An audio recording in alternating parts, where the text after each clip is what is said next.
बोली कोयलिया। ओहो, तो पहुंच गए मेरे प्रियतम। मुझे बुला रहे हैं, जाना तो अवश्य पड़ेगा। चलो उद्यान से फूल चुन लाती हूँ।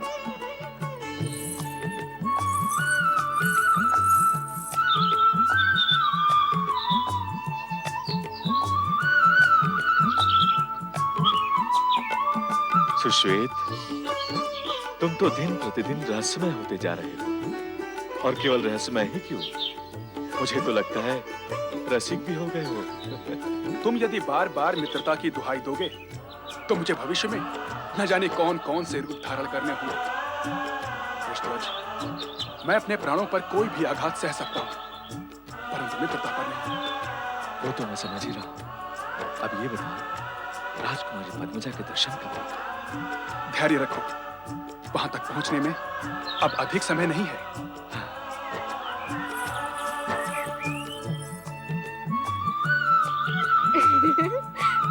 कनेरी।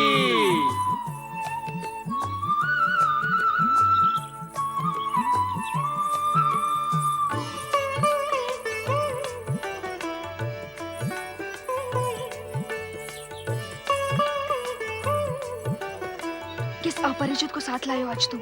परिचय करा दूंगा। ये कोई अपरिचित नहीं है, हमारे मित्र हैं, राजकुमार वृषध्वज।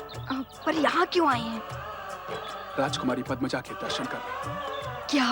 हाँ, मैंने राजकुमारी का जो चित्र बनाया था, उसे देखकर हमारे राजकुमार उस पर मोहित हो गए हैं। और वे ऐसा मानते हैं कि राजकुमारी पद्मजा से उनका जन्म जन्मांतर का संबंध है। ऐसा? हाँ, और अब निश्चय भी कर लिया है कि राजकुमारी पद्मजा को अपनी पत्नी बनाना है। किंतु वो भविष्यवाणी? तुम उसकी चिंता ना करो, बस इतना करो, राजकुमार को राजकुमारी पद्मजा के दर्शन करा दो। चलो चलो।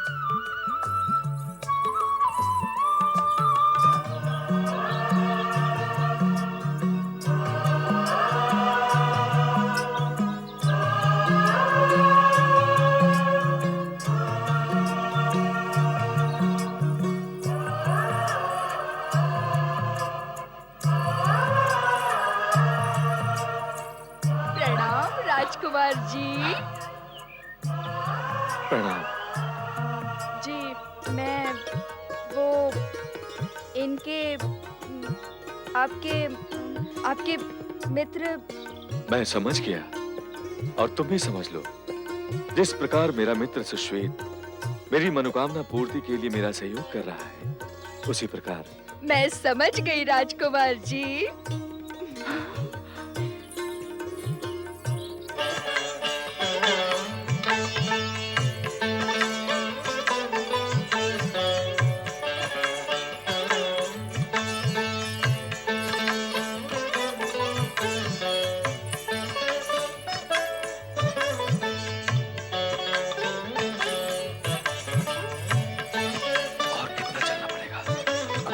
के पास पहुंचने तक तो चलना ही पड़ेगा राजकुमार। आइए। राजकुमारी जी, राजकुमारी जी, क्षमा चाहती हूँ। क्षमा?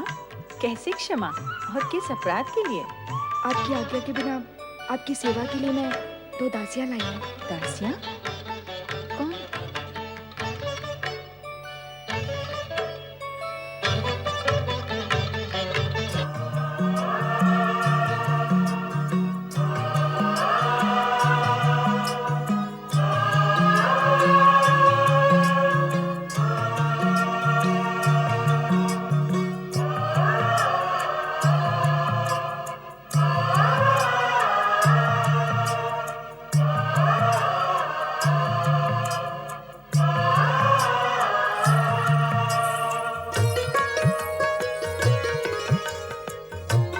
कौन हो तुम? मैं कौन हूं, ये पूछने की तुम्हें आवश्यकता है क्यों? क्या तुमने मुझे नहीं पहचाना?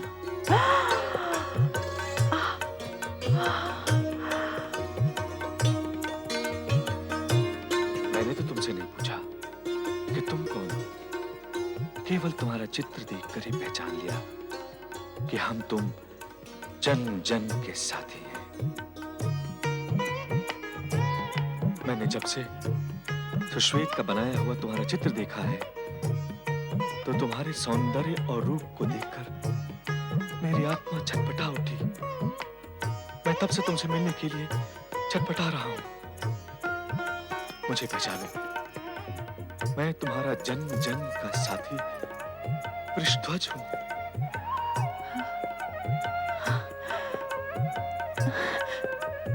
मुझे भी ऐसा ही लग रहा है तुम्हें देखकर कि हम जन्म जन्मांतरों से साथ रहते आए हैं।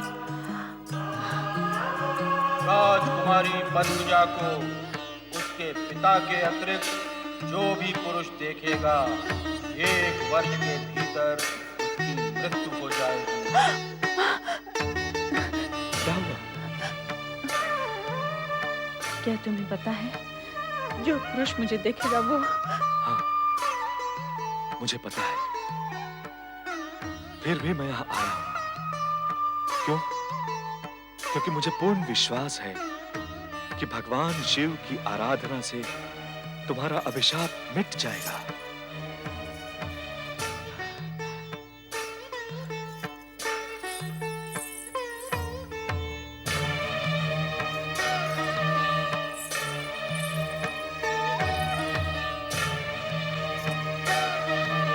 इस शिवलिंग को धारण करने से तुम्हारा हृदय शिव भक्तिमय हो जाएगा और समस्त अनिष्ट दूर हो जाएंगे।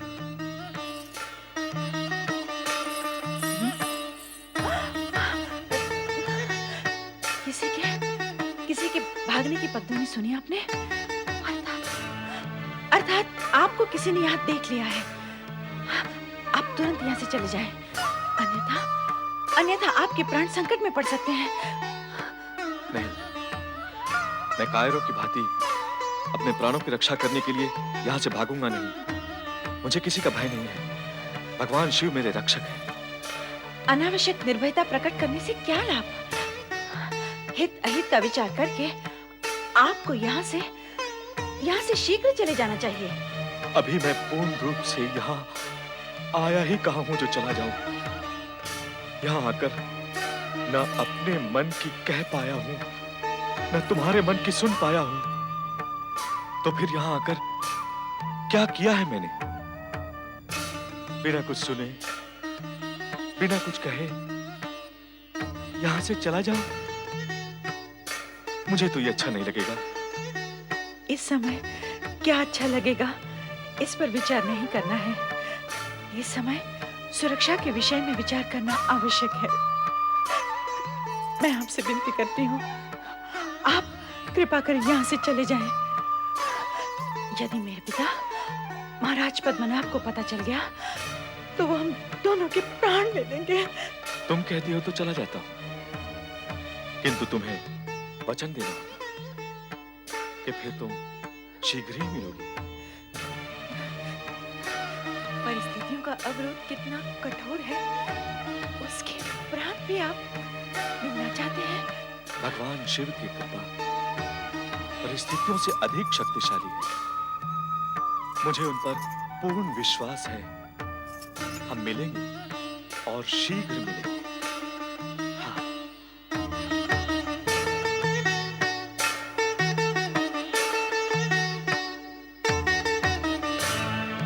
महाराज पद्मनाभ को हमारे यहाँ पर आने का पता लग गया है। तुरंत यहाँ से निकल चलो।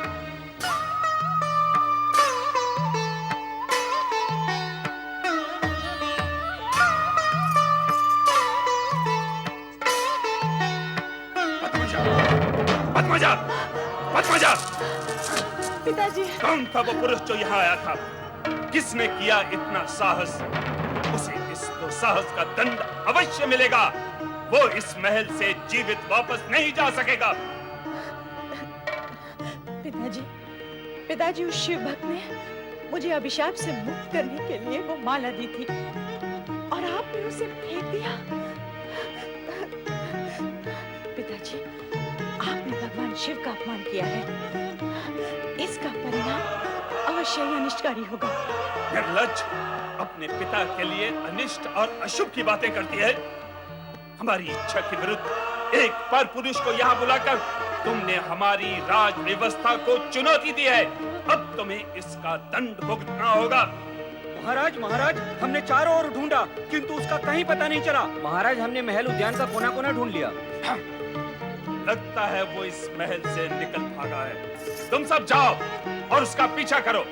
उसे पकड़कर हमारे सामने प्रस्तुत करो। जाओ।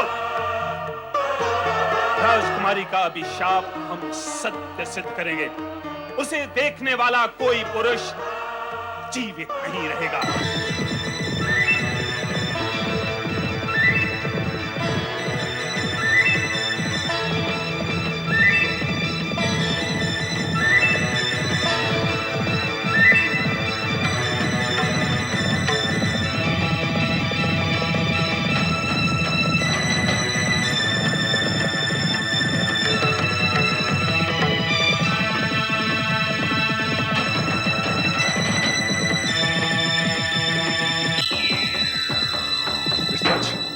सेनापति प्रसेनजीत अपने घुड़सवारों के साथ हमारा पीछा कर रहे हैं। हमें अपना मार्ग बदलकर सरोवर की ओर चलना होगा। चलो।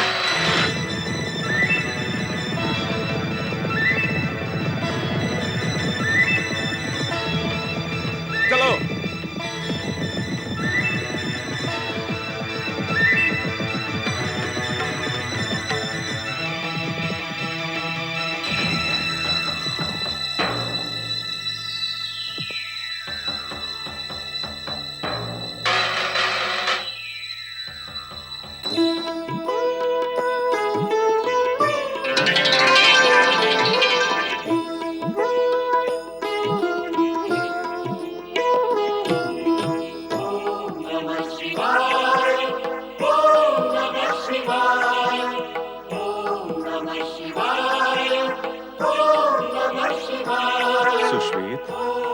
पहले भी ये नाग इसी शिवलिंग पर दिखाई दिया था।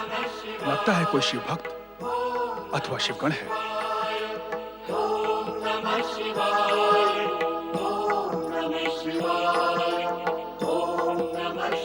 हे शिव शंकर, अब पद्मजा और मेरी रक्षा का दायित्व आप पर है। मुझे पूर्ण विश्वास है कि आपकी कृपा से हमारा पुनर्मिलन होगा और हमारा जन्म जन्मांतर का साथ बना रहेगा। ओम नमः शिवाय। ओम नमः शिवाय। इस प्रकार तुम्हारे पूर्व जन्म की कथा पूर्ण हुई।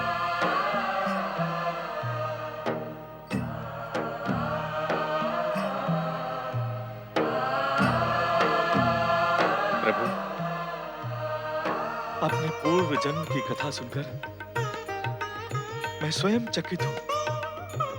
मुझे विश्वास ही नहीं हो रहा कि वो मैं ही था। कणप, तुमने भगवान भोलेनाथ की कृपा से शिवधाम प्राप्त किया है। इस कृपा का संकेत तुम्हें पिछले जन्म में ही मिल गया था। भक्तवत्सल भगवान भोलेनाथ अब राजकुमार वृषध्वज और राजकुमारी पद्मजा की कथा ऐसे मोड़ पर पहुंच चुकी है जहां से आगे घटित हुई घटनाओं को जानने की उत्सुकता बढ़ गई है। अब आप कृपा कर हमें यह बताएं कि उन दोनों का शीघ्र मिलन हुआ अथवा नहीं। धैर्य धारण करो नारद, तुम्हें पूरी कथा सुनने का अवसर मिलेगा। अब आगे की कथा इस प्रकार है। मां, पुत्रा, तुझे देखकर तो जैसे मुझे नया जीवन मिल गया, अन्यथा मेरा हृदय तो चिंता के सागर में डूब रहा था। तुझे देखकर तेरे शरीर में नवीन प्राण आ गए हैं। मां, अच्छा हुआ जो तुम उस अभिशापित राजकुमारी पद्मजा से नहीं मिल पाए। मैं उससे ही मिलकर आ रहा हूं मां। क्या? हाँ मां, मैं उससे मिलकर आ रहा हूं और भगवान शिव की कृपा से मैं उससे पुनः मिलूंगा। पुनः मिलेगा? उस अभिशापित से पुनः मिलेगा? शिव आराधना से वो अभिशाप मुक्त हो जाएगी माँ। शिव आराधना से ही मुक्त होना था, तो वो अभिशापित होती ही क्यों? तुमने उससे मिलकर अच्छा नहीं किया पुत्र। अपना जीवन और साथ में अपने माता पिता का जीवन संकट में डाल दिया है।